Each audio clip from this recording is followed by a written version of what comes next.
Assalamualaikum warahmatullahi wabarakatuh. Kami dari kelompok 7 yang beranggotakan 1. Syafira Rahajeng Rida Febialita, 2. Tania Andis Purwitasari, 3. Tania Cornelia Adriani Putri, 4. Tania Trisna Putri, 5. Tiara Karunia Rani, 6. Tika Aprilia Anggraini. Kelompok kami akan mempresentasikan tentang adab dan pergaulan kepada sesama manusia. Pengertian adab. Adab menurut bahasa adalah kesopanan, kehalusan, akhlak, atau bisa juga sopan santun. Dan dalam kosakata bahasa Arab, kata adab berasal dari tafsiran adaba, ya'dubu, yang berarti mengundang atau mengajak.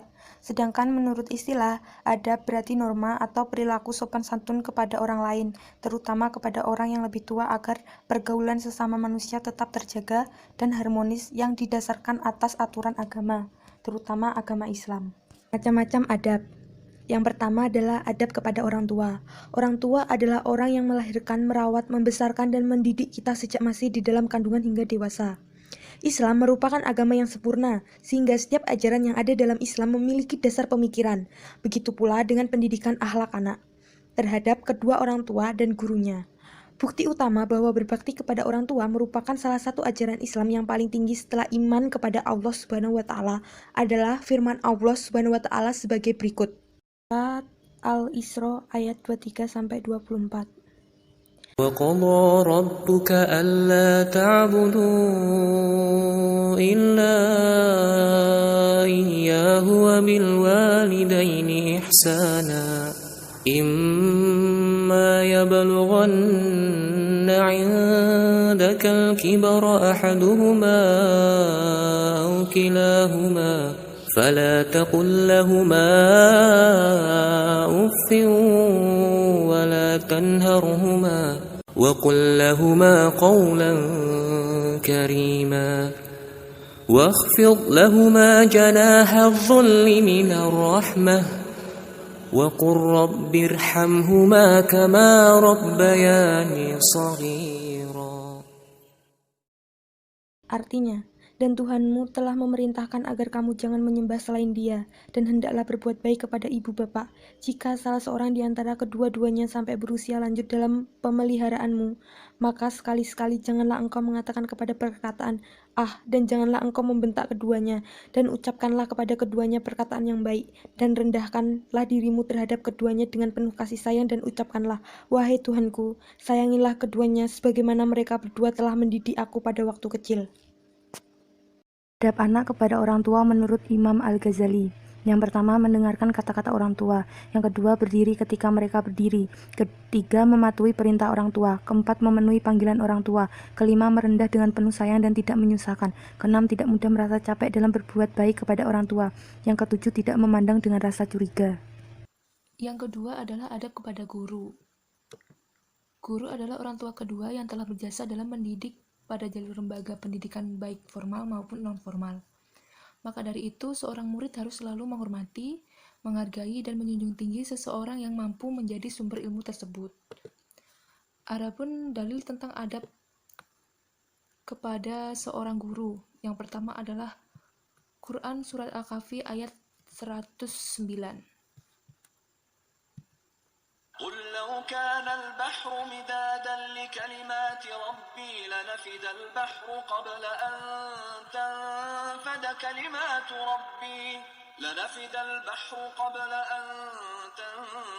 كلمات ربي ولو جئنا بمثله مددا. Yang artinya, katakanlah wahai Muhammad, kaulah seluruh lautan menjadi tinta untuk menulis kalimah-kalimah Tuhanku. Sudah tentu akan habis kering lautan itu sebelum habis kalimah-kalimah Tuhanku. Walaupun kami tambahi lagi dengan lautan yang sebanding dengan sebagai bantuan. Adab sesama manusia. Manusia adalah makhluk sosial, yang dalam menjalankan kehidupannya ia tidak terlepas dari bantuan orang lain. Salah satu hal yang menjadi peran penting dalam pelaksanaan hubungan sosial antar sesama adalah adanya adab.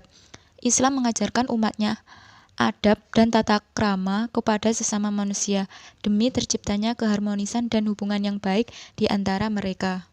Yang selanjutnya ada dalil tentang adab sesama manusia. Yang pertama ada surat Al-Hujurat ayat 10. إنما المؤمنون إخوة فأصلحوا بين أخويكم واتقوا الله لعلكم ترحمون. Artinya, orang-orang beriman itu sesungguhnya bersaudara. Sebab itu, damaikanlah atau perbaikilah hubungan antara kedua saudaramu itu dan takutlah terhadap Allah supaya kamu mendapat rahmat. Aplikasi adab terhadap orang tua dalam pelayanan kesehatan. Dalam penyampaian informasi obat, seorang farmasis harus menggunakan kata yang baik, sopan, dan santun. Apabila ada yang ditanyakan oleh pasien, khususnya orang tua, seorang farmasis harus dapat menjelaskan dengan sabar, lemah lembut, dan dengan kata yang mudah dipahami oleh orang tua, hingga pasien tersebut paham mengenai informasi obat. Dalil aplikasi adab terhadap orang tua dalam pelayanan kesehatan. وقضى ربك ألا تعبدوا إلا إياه وبالوالدين إحسانا إما يبلغن عندك الكبر أحدهما أو كلاهما فلا تقل لهما أف ولا تنهرهما وقل لهما قولا كريما واخفض لهما جناح الذل من الرحمة وقل رب ارحمهما كما ربياني صغيرا. Artinya, ayat 23, kamu jangan menyembah selain dia dan hendaklah berbuat baik kepada ibu bapak. Jika salah seorang di antara keduanya atau kedua-duanya sampai berusia lanjut dalam pemeliharaanmu, maka sekali-kali janganlah engkau mengatakan kepada keduanya perkataan dan janganlah engkau membentak keduanya, dan ucapkanlah kepada keduanya perkataan yang baik. Arti ayat 24, dan rendahkanlah dirimu terhadap keduanya dengan penuh kasih sayang dan ucapkanlah, wahai Tuhanku, sayangilah keduanya sebagaimana mereka berdua telah mendidik aku pada waktu kecil. Aplikasi adab terhadap guru dalam pelayanan kesehatan. Merawat sepenuh hati dan ikhlas jika terdapat guru yang sakit dan memberikan obat-obatan yang sesuai dengan keluhan. Biasanya dilakukan oleh murid yang tergabung dalam UKS maupun PMR. Namun, tidak tertutup kemungkinan semua murid harus dapat bertindak seperti itu, sebagaimana seorang guru memberikan ilmu kepada murid-muridnya. Dalil aplikasi adab terhadap guru dalam pelayanan kesehatan. Quran Surat Al-Kahfi ayat 66-70. قال له موسى هل أتبعك على أن تعلمني مما علمت رشدا قال إنك لن تستطيع معي صبرا وكيف تصبر على ما لم تحط به خبرا قال ستجدني إن شاء الله صابرا ولا أعصي لك أمرا قال فإن اتبعتني فلا تسألني عن شيء حتى أحدث لك منه ذكرا. Artinya, Musa berkata kepada Khidir, bolehkah aku mengikutimu, supaya kamu mengajarkan kepadaku ilmu yang benar di antara ilmu-ilmu yang telah diajarkan kepadamu? Dia menjawab, sesungguhnya kamu sekali-kali tidak akan sanggup sabar bersama aku. Dan bagaimana kamu dapat sabar atas sesuatu yang kamu belum mempunyai pengetahuan yang cukup tentang hal itu? Musa berkata, insya Allah kamu akan mendapati aku sebagai orang yang sabar, dan aku tidak akan menentangmu dalam sesuatu urusan pun. Dia berkata, jika kamu mengikutiku, maka janganlah kamu menanyakan kepadaku tentang sesuatu apapun, sampai aku sendiri menerangkannya kepadamu. Quran Surat Al-Kahfi ayat 66-70. Aplikasi adab terhadap sesama manusia dalam pelayanan kesehatan. Yang pertama, seorang farmasi harus mampu menyenangkan pelanggan.